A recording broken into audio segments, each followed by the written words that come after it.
Welcome to You Are Intuitive, a refreshing series of interviews featuring candid, intimate, and grounded conversations about developing and using intuition in the real world. I am your host, Dana Mahachek, and I am delighted to have you here today. Thank you so much for watching, listening, and tuning in. My guest today is a mentor for spiritual entrepreneurs, an author, a coach, and founder of the Sacred Circle. Mike Iamele works with spiritual entrepreneurs at every stage of the game, from those who are just starting out to 6- and 7-figure business owners. Mike helps his clients to build financially and spiritually nourishing businesses based on their soul's purpose, and to share their message with millions without the hustling or striving. Most people know Mike from his renowned Sacred Circles, which have helped hundreds of spiritual entrepreneurs to build successful businesses and to transform their lives based on their unique life purpose, energetics, and their soul's evolution. I can confirm from personal experience that this is deeply powerful and rewarding work. Prior to working specifically with spiritual entrepreneurs, Mike co-founded Torch Communications LLC, a boutique PR firm where he specialized in disruptive technology, philanthropy, and healthcare reform. He brings this high-level and energetically based perspective on thought leadership and advanced public relations to the spiritual entrepreneurs that he believes are doing the most world-changing work today. I am delighted to host this conversation, and I hope that you enjoy it. Thank you.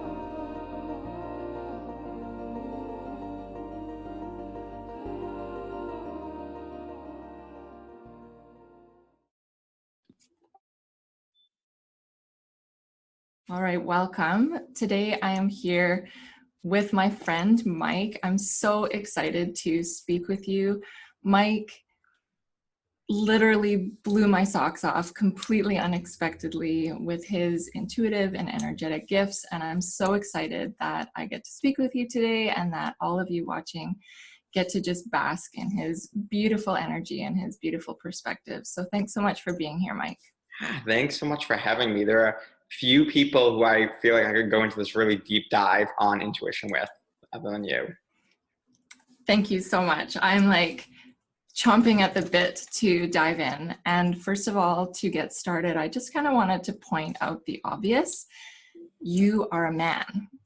And you have this wonderful line on your website that when I read it, I was just like, oh my God, that's the best. In your frequently asked questions, one of the questions is like, so are you a psychic? And your answer is, of course I am. And I want to know, have you always felt that way? Have you always just like unapologetically and matter-of-factly been like, yeah, I'm psychic, no big deal? No, is the short answer. So, I always thought that I was perceptive or intuitive. And, I think the further you go on this path, you realize they all mean the exact same thing. But, I remember one time being at work and our receptionist was crying. I saw tears in her eyes. I mean, they weren't on her face, but they were in her eyes. And I said to her boyfriend, like, oh, do you want to just check on her? She's crying. And he said, what do you mean? I just talked to her. She's not crying. He's like, but I see it. Like, it's not even just energetic. I see something that you don't see. And I realized, wait a minute, there's something going on here. And what really ended up happening to me, I've always had these moments where I knew things. Like my current boyfriend now, Garrett, who actually my fiance, we're getting married, he was going to do residency in pharmacy, and he didn't know where he was going to be. And it was very unlikely to be Boston. And we actually weren't together at the time. And I remember sitting in his room, and he was just talking about where he was going to go. And I looked down, and under about 5 pieces of paper, I saw the word VA Boston. And it just, in that moment, I saw him walking into the place and said, oh my God, I know exactly where you're going to go, but I can't tell you because that will influence your decision. So I'll write it down. I'll put it in an envelope. Do not open this until you get called. I know for a fact. And just over the 6 months that he was applying, I saw Boston rise in the ranks, and somehow he didn't get matched with his first 2 choices in Chicago, and he ended up in Boston. And we probably wouldn't be together had he not ended up in Boston. So little moments like that have always happened to me, but I really never thought a ton about them. And then I ended up getting really, really sick. And I went to try every alternative therapy under the sun, right? Like acupuncture, reflexology, Reiki. And my Reiki practitioner wanted to pull a card for me. And I said, okay, fine. I'm open to it, but I'm not, super into it. And she pulled the card and said, you're very, very psychic, don't you? And I said, well, I think I'm a little intuitive. Like there's a difference between those 2 things. And so she said, okay, well, I just want you to acknowledge this. And as that kind of started this whole exploration for me, where I really started to look into the spiritual realm and realize that it's really just semantics. It felt so scary to claim something that I was already calling perceptive or intuitive. And as I began to claim it, I started taking psychic classes. And, I would just go to these like maybe 10 people classes where we would just play games and we would get messages and tell each other.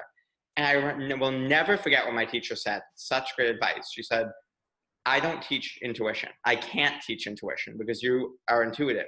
What I can teach you is to trust. You're going to learn to trust what you're getting. You're going to learn to, speak it and actually allow yourself to receive it. Because there's a moment where it comes in and you shut it down before your mind even consciously registers it. You're going to learn how to understand that and then how to build a coding system so that, things are coming in and they're matching with however your brain's processing. And you're going to be able to say, oh, wait a minute, when I see the color red, that means sadness. When I see blue, that means feminine. Like the coding is going to start to happen. That stuff can be taught. But the actual intuition is simply, neurological processing. It's just your nervous system registering stimuli. And you're registering more stimuli than the average person. And so what you're able to do is to allow yourself to be more sensitive to that stimuli. And to me, that's really what intuition or psychic ability is all about. Totally. And for me, I call it intuitive literacy because you learn how to read it, just like you learned how to read a book. And also something going on that literacy metaphor, when you're born, you're not born knowing how to read psychology textbooks, but you're born with this capacity to learn how to read books. And, you start with Hop on Pop or whatever books you start with, and then you gradually build on it. And you build your vocabulary, you strengthen your reading muscles. And it's the exact same with intuition. We all already are intuitive, I believe. And like you say, it's just a matter of paying attention and accepting and validating the way that you process intuitive data and energetic data, and just getting familiar with your own lexicon, I guess, that, like you were saying, red means this usually for me, or blue means this usually for me. I find with my own intuition that things can still vary, but there's certain symbols or triggers or input that it's like a ping inside that's like, okay, I know what this means. I know what to do with this. But it is just a matter of kind of immersing yourself in that practice and in that play to get comfortable with it and to get familiar with it. Have you felt like an odd man out being a man in this intuitive realm and in the spiritual world? Yes, in many ways, yes. And, I think, especially my work is probably 95%, my clients, 95% women. The people in the Facebook groups I hang out in and the communities I hang out in are probably 95% women. And sometimes I do feel like an odd man out. Sometimes it's very often I'll see groups that are only for women. Or there are, it's very common in our spiritual realm that, you don't just stumble upon spirituality. Like often something will lead you here. And so we often see a lot of sexual trauma in our community. We see, maybe some health issues. We see divorce or kind of empty nesting come up, and now trying to figure out where to go next steps. And so there are many situations where women are healing from trauma from a male. And that's certainly something that I'm cognizant of as I'm in this space. And it's actually something that we've learned in my work to lean into and to really allow me to be a surrogate for healing some of that trauma. Or how can I use the fact that I am a male in this body, and knowing that may be triggering, how can I set parameters to make that safe, but also lean into some of those triggers so that I can help people work through them. And so, yes, I'm conscious of it every day because it's the nature of my work. And I'm also conscious of the fact that there are very few men who are willing or feel safe to do this work. I do not doubt that there are an equal number of intuitive men as there are intuitive women, but our culture has made it a lot safer for women to express their intuitive abilities. I'll never forget, truthfully, dating a man, coming out as gay, that was like a breeze. That's nothing. Nobody gave a shit. But to say that I'm intuitive or psychic, that was a big deal because I was always a very successful, very intelligent man. And so people could not reconcile those two things. But you're so smart and intelligent. Like, you study things and you know stuff. So how can you say that you're intuitive? Like, that was very challenging for people to reconcile. And I think a large part of that is because I am a man and because I've had success in my life and I am a little bit intellectual. They really see those as more masculine traits, and then intuition is a very feminine trait. And that's something that's toxic in our culture, I think, to really, number one, devalue intuition because we feel like, oh, it's less than in a more masculine focused world, but also to feel that it's, less than intellect and that men don't have access to it. Mm-hmm. Can we drill down with that a little bit more to your past experiences? Who were you before you came out as an intuitive? What sort of work did you do? What was your, I guess, perspective and mindset, or what kind of culture were you just like fully immersed in before your coming out experience? Yeah, so very different. I was an expert on healthcare reform, specifically healthcare reform technology, and if you really want to drill down, point of care clinical decision support. So health analytics at the point of care. And I worked in public relations. So I worked with a lot of politicians, a lot of healthcare companies, thought leaders. I worked with some of the tech billionaires. You probably know all of their names. You may drive one of their cars, but these are the people that I worked with. So I was very immersed in a world that was, very Silicon Valley or Washington, D.C. And it was a very intellectual world. And certainly being intuitive, my job was actually predicting questions that any reporter or congressman would ask you. So that was really helpful to kind of feel into the energy and know what they might ask, even though I didn't know that is what I was doing. Yeah. It was very different. It was a really radical turn when I decided to leave all of that. I was the co-founder of a boutique healthcare reform public relations agency. And so we had some very big multi-million-dollar accounts. We had all this great stuff. And I ended up selling my shares and leaving, not knowing what I was leaving for. I had no plan, but I knew through a series of synchronicities, and I'll tell you the story because I think you'll like it. Yeah. I had gotten really sick and I healed myself and I really started to get into my intuition.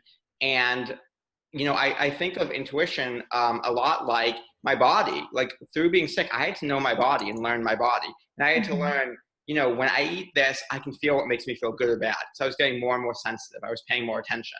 My body was giving me codes. And it was the exact same thing with my intuition. So it was really fun to be learning these two things at the same time because I was realizing it's the same thing. And for many of people listening, they probably have had experiences, we're all very sensitive of working with their body more than maybe somebody who isn't quite as conscious. And so that was happening for me. And I felt this calling that I wasn't meant to do this forever. I felt calling that I wanted to coach people. I didn't know what that meant, but I just felt this calling. And I wanted to write more for myself because I had given away my voice for years, right? Like, I ghost wrote for so many famous people. I had never used my own voice. Mm-hmm. And so I was going to Aruba. I go to Aruba every New Year's. This time we were going on Christmas morning. And the night before, I lost my passport. It was not where I kept it. So I'm at my apartment. I lost it. I was going to sleep at my parents' house and go with them in the morning to the airport. Well, I drove down to the house. I searched their entire house. I couldn't find it. I drove back to my apartment, which is about 45 minutes to an hour away. I went back and forth, did not sleep that night, about 5 times each. Like, my place was disgusting. I tore it apart. It was gone. My passport had literally disappeared in thin air. Mm. So I said, okay, I guess I'm spending Christmas by myself. So I had to stay home for Christmas. My whole family flew away. And I went to the passport office and paid hundreds of dollars to get an expedited passport in 3 or 4 days. And while all this was going on, I said to my coworkers and my partners, hey guys, I'm just going to switch my vacation week. Instead of being off this week, I'll switch to next week. Well, it became a huge problem because somebody was looking to buy us out at the time. And it was really important that our numbers for, the end of December were really fixed. And so just because I would have been billing differently, it would have changed some of those numbers. I said, listen, this is important to me. Like, I'm going to Aruba regardless of what happens. So one of the partners said, well, then we need to talk about how serious you are about this business. I said, I guess we do. You're right. And so I went off to Aruba. I had my little thought. And I remember coming back, and it was a very casual meeting. It wasn't antagonistic. But they were just kind of asking, like, what's going on? You don't seem happy if you, feel that you want to leave when we're being bought out. And I said, I'll give you a year. We'll restructure the company. I'm leaving. Like, I didn't know, those words just came out. I didn't even say them. They just came out. And then you were like, and I was like, what the hell am I doing? So I remember I called right after that. My friend said, maybe you should be a health coach. And I called the Institute for Integrative Nutrition. And I said, I want to get into a year-long program because it will end right when I'm about to leave this job. And they said, well, our semester has started. We're full. Sorry. And I said, no, you don't understand.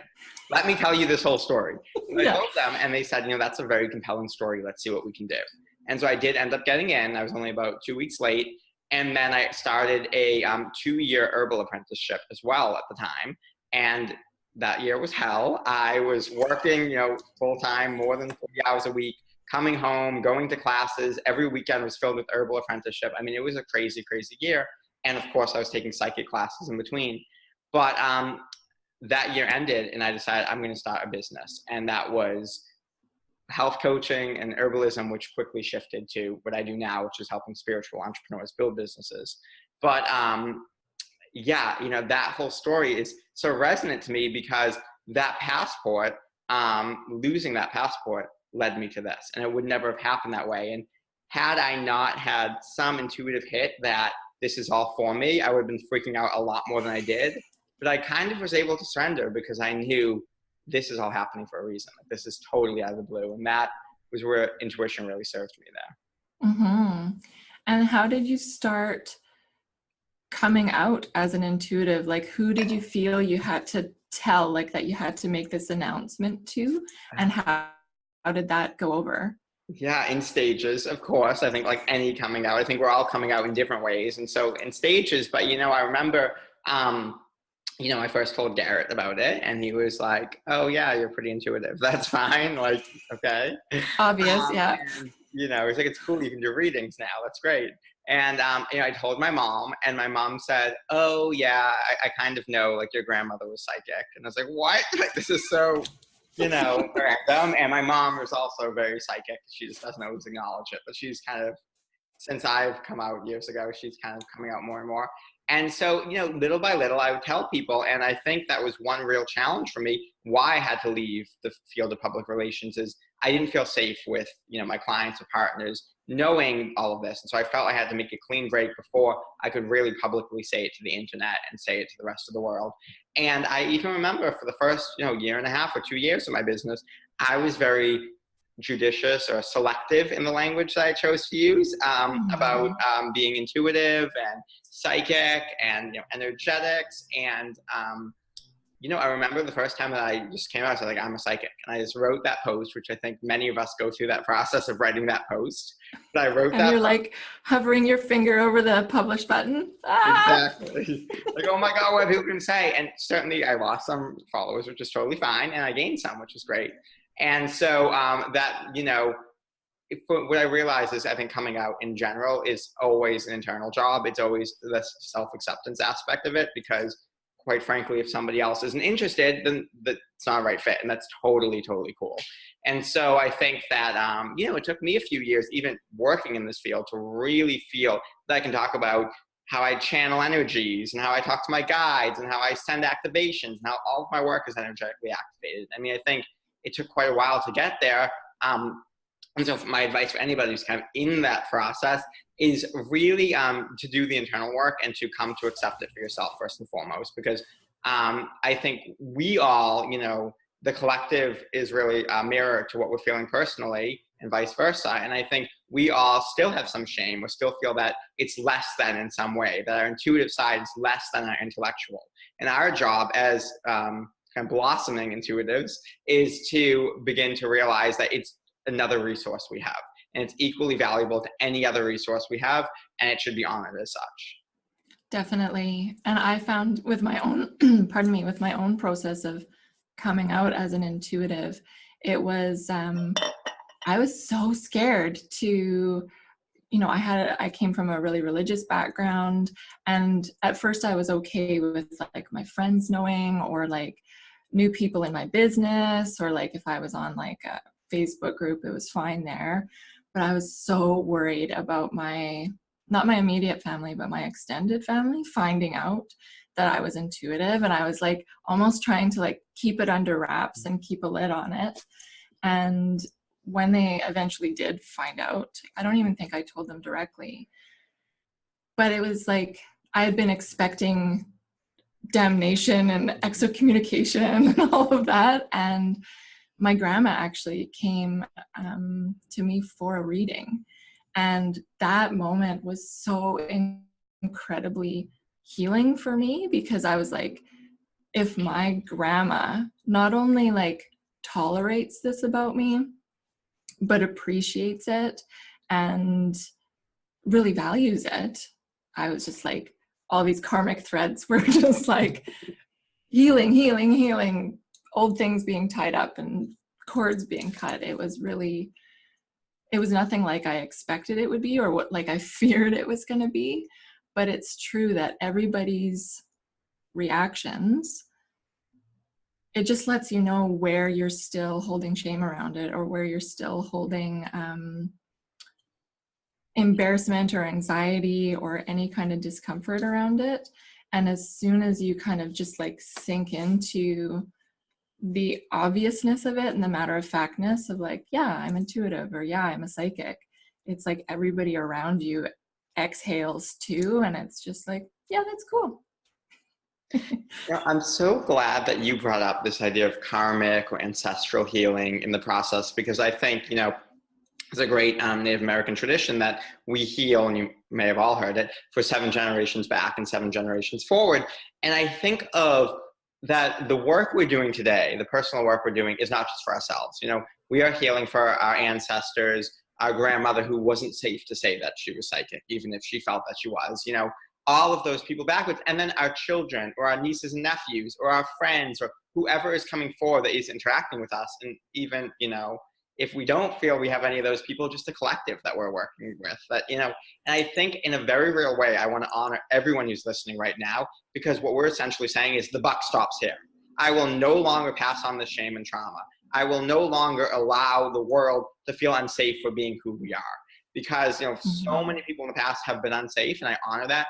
But today we have advantages and privileges that we didn't have in the past. And so I'm willing to have the courage to stand up and do the work that I need to do and heal my internal shame and embarrassment and humiliation, all of those things, so that I can allow everybody going forward to just honor their gifts. And that's amazingly powerful. So I really want to honor you, because that's how we change the world. Mm-hmm. Yeah, we literally, by changing ourselves, we are changing the world. And yeah, I love talking to you. I want to keep talking to you forever. I have another question here. Sure. For you personally, because I know, again, a lot of people watching this are like, okay, so everybody's intuitive, which means I'm intuitive, but like, how do I do that? Like, how do I actually play these games or have these experiments or start tapping into it? Do you have kind of go-to practices or rituals or recommendations that people could start today, right now, to learn how to tap into their intuition more? Yeah, well, I'm laughing because we just kind of had a psychic moment there where, as you were speaking, I was like, oh, play games. Then you said, and play these games. I was like, right, that's what, and I think that's, the root of it is play, like really putting some no pressure on the situation. Whenever I'm unveiling some new kind of psychic thing I'm working on, I'm going to play with it. I'm going to experiment, not for money, but in a way that, feels good to me. And there is, we can talk about energy exchange, that validation is a form of exchange. So of course, that can be really worthwhile. But play, whether it's with a friend, maybe you want to, you can use any modality you want. So it could be a pendulum, it could be tarot cards, it could be whatever you want to do. Just play and get some validation from a friend. Like, see, did this resonate? Did it not? Maybe try automatic writing. I think that's a fantastic way to play. It's in your journal, just ask a question and just write whatever comes to your mind. It doesn't matter if it makes sense, doesn't matter if it's drawings, like begin to play with those type of things. A super easy way to play, and this is such a fantastic exercise, is to just close your eyes, plant your feet on the ground, really ground in and settle, and just repeat the word yes, yes, yes, yes, over and over again, and just notice what happens in your body. Just build some awareness. Then pause, shake it off, go back into grounding, and repeat no, no, no, no, and feel that.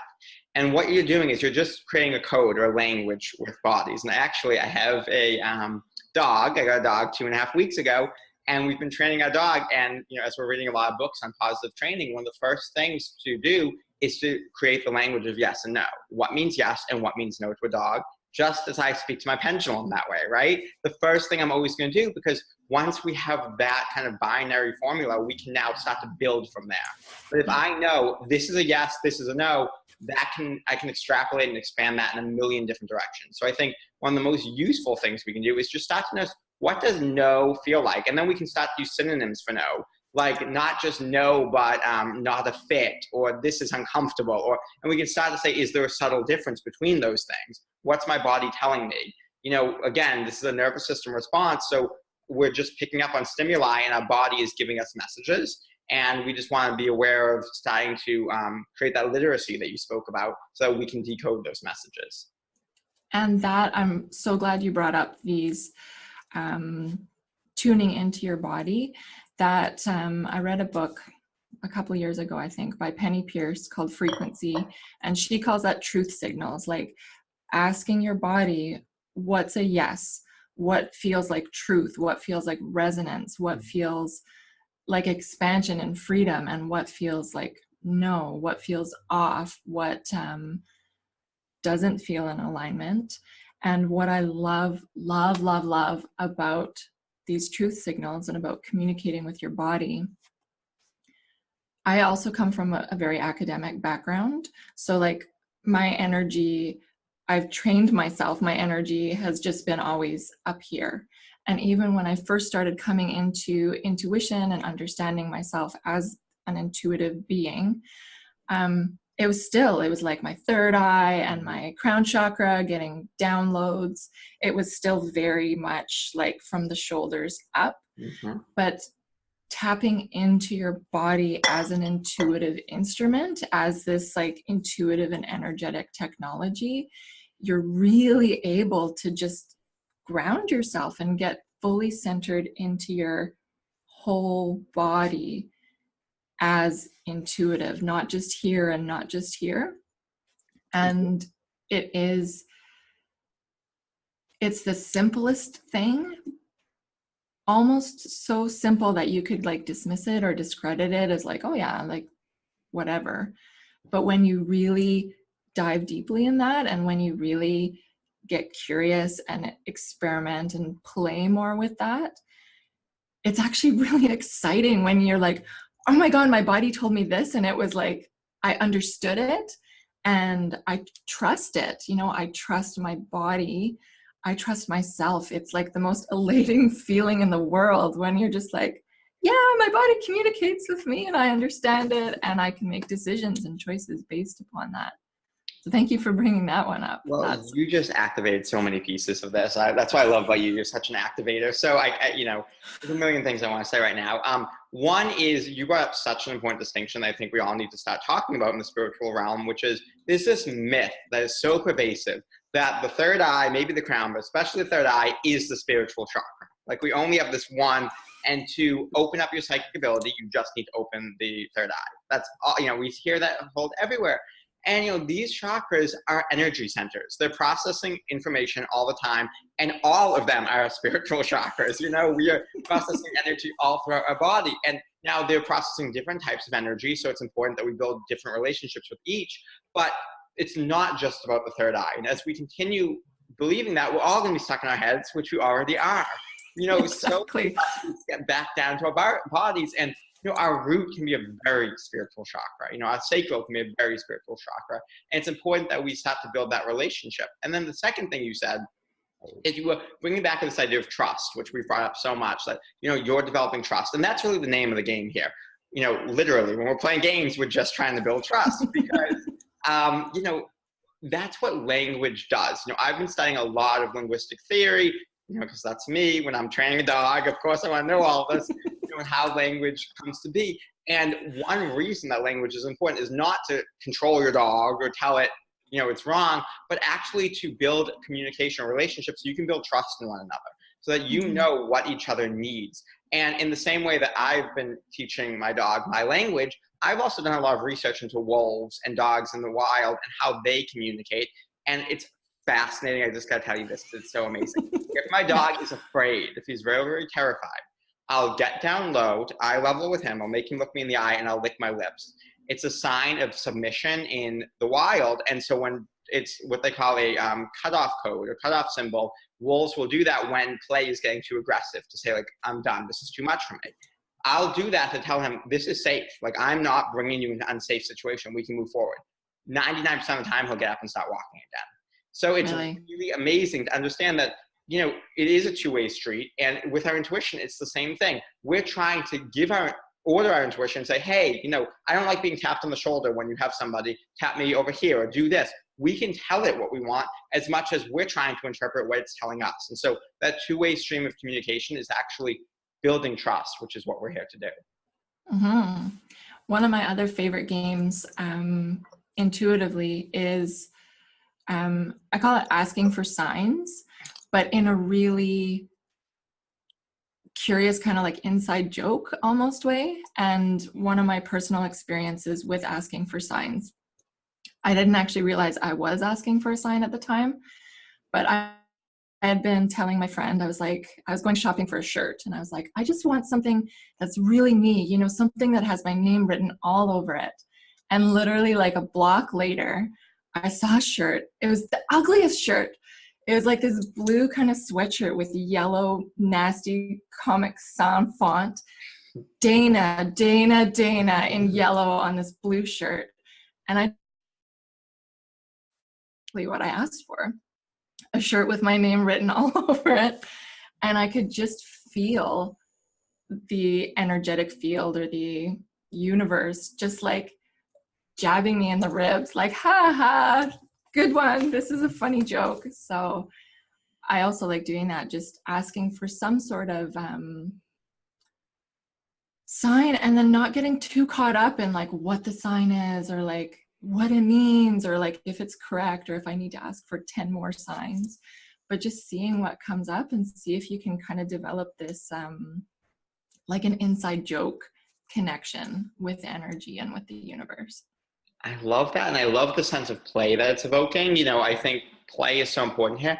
Other things, I'm just thinking back to my own journey. Shamanic journeying can be so powerful because in my experience, people who can't meditate or, they have all these excuses of like, no, I'm not a good meditator. That's totally, totally fine. All of them get something in the shamanic journey. I mean, shamanic journeys are very powerful. So if there's a class near you or if there's a meetup group or something that you want to join, you can often find a really cheap way to do it. And it leans into the language of the subconscious. So it really leans into, the metaphors of animals and these archetypal energies. And that can be really helpful because for me, a shamanic journey is kind of a gateway to understand dream realms, understand how our subconscious speaks to us and our intuition speaks to us. Really, really phenomenal way to play. The other thing I was going to tell is my favorite tool for beginners as well, and I use it every day, so not just for beginners, is pendulum work as well. Because sometimes pendulums can help us, if we're getting in our heads and we're deciding, is this right, is it not? Pendulum's an external tool that can be really, really helpful for giving us some answers. So I love to teach people that one, because I find that when they're not trusting themselves, like, well, my pendulum said so I can at least trust that. And that's kind of a crutch that we can use to develop, a surrogate to use to develop the trust in ourselves. Mm-hmm. And then from your personal experience, Mike, because I know for me, like working with a mentor and reaching out and having some sort of community really helped me blossom more into my intuition. And it sounds like too, like you took some psychic classes, you did some reading on psychic and intuitive skills. How important was it for you to have somebody else to turn to or somebody else to play with as you were developing your intuition? Oh, critical. I mean, absolutely critical. I think that we're setting ourselves up for failure if we're not finding a community. And the amazing fortune of living in today's world is that with Facebook and meetup groups, and especially if you live remotely near a city, you can probably find psychic classes close to you. There's so many opportunities. I think at the very least, finding a Facebook community is really imperative, because like we talked about, we're not going to feel safe right away to come out to everybody as intuitive, and that's okay. And it may take years, but what we're doing when we're joining this safe community is we're witnessing how others model, that confidence in their intuition, and we're practicing. We're putting out free offerings and playing with our intuition, and we're testing. We've all these great test subjects. Like, it just gives a community, and also a community to understand what we're going through, like how painful and how hard it is. And I think, coming out of any kind, you're going to need a community that you feel really, really safe with. And, we often come out in waves, these little bigger and bigger circles. And so it's important that we have that really tight-knit circle initially that is going to feel really, really safe. And I mean, think about this. Like, it's the middle of the day on a Wednesday, and we're talking about psychic and magic. And like, at a certain point in your life, you thought that was impossible, right? You thought like, oh my God, nobody's going to let me pay me even to talk about, being psychic and playing and magic. And that gets to be my life. And I think the more we see examples of that being lived out, the more we realize, hey, this is possible. I'm not fucked up. I'm not broken. I'm not wrong, because many of us have shame around that. I'm okay. I'm okay as I am. I'm not too much. I'm not too intense or too emotional or too sensitive. That all just means I'm intuitive. And that's actually a blessing. And as I learn how to channel that in the right way, nothing's going to stop me. Like, I just get to be myself and change the world. Which is amazing. And even with you talking about, it's Wednesday today. Yeah. And I've never met you in real life. We live in different countries. We live on different sides of the continent, and we get to chat over the internet, which is like so cool. So cool. I love it. So that's also been my experience, Mike, that having anybody to lean into and to lean on, and to just I was gonna say jockey, but that's not, like, volley back and forth, like take a turn, see how it lands. And it was also really good for me to, because I had such a fear about getting it wrong. Being from that academic background, my fear and my belief was that, there's only one right answer. And if I don't hit on that one right answer, if I'm like doing a reading for somebody, if I don't get that, then I'm wrong and I'm bad and I'm a failure as an intuitive. Play was the biggest thing that helped me get out of that, and practice, and just like, reaching out to friends and being like, can I practice giving you a reading, and then just let me know what landed for you or how you received it. It was so liberating to just realize that 20 different people could give the same person a reading, and they'd all have different readings, and they'd all have parts of it that resonated and landed, and none of it's, wrong, none of it's bad. Play was huge in my own intuitive development as well. Oh, gosh, you activate so much. So yes, I mean, play is the name of the game. And whenever we say the word validation, we're talking about trust. So I really want to make that connection for everybody listening, because this is so important. Validation is important. It doesn't mean that, you're needy or not worthy. It means that we're building trust, and we do need that validation. I still seek validation all the time when I'm testing out something new. So that's really important to talk about here. What was I going to say? It just came. Oh, the subjectivity. So this is why, of course. In my work, we define empowerment. One good definition of empowerment as the movement from objectivity to subjectivity. And I think that's really important here because we all pretend that the world is what it is, what we see in front of us, but actually it's our interpretation or our subjective perspective of that we're witnessing. And this is important to acknowledge because right here today, as I'm feeling into your energy and you're feeling into mine, we may be describing the same thing, but we're interpreting it through our own lens. And that's totally okay. We have subjective bias and we need to honor that. And my, psychic, my energy healer, she often says to me, when we're working on something, we're working on the elephant and you're working on the trunk and you can see this and I'm working on, the tail and I can see this. And we might not realize we're seeing the same thing just from different perspectives. And the more that we go deeper and deeper and deeper into it, the more we realize we see the big picture. But often we're seeing it from different sides and that doesn't mean that it's wrong. So even if someone says it doesn't resonate, tell them, say, okay, go home, think about it, sit with it. If something new comes up, please tell me. Because often something will come up and they won't tell you. So you really want to make sure you close that feedback loop because you may have said the word angry and they'll say, no, angry is not right. And then they'll be like, oh, but resentful, that's what I was feeling. And maybe a slight variation based on your subjective bias, based on how you interpret energy. But as they sit with it and unfolds more, they may get more of the picture. And do not let that stop you from honoring your own intuition. And also, I know this is a little bit circling back, but I really need to say this point. Do not let building a community be cost prohibitive. Like there are so many opportunities today that are free. So yes, if you feel you want a spiritual mentor that may cost money, but there are opportunities that are free. So right now, today, there are communities, I think you and I both know dozens of communities that everybody listening can be a part of for totally free. So give yourself the space to have some of these conversations and to start playing and get your test subjects and guinea pigs, because that's the only way that you're going to build the trust and truly honor the fact that you are intuitive. Yeah.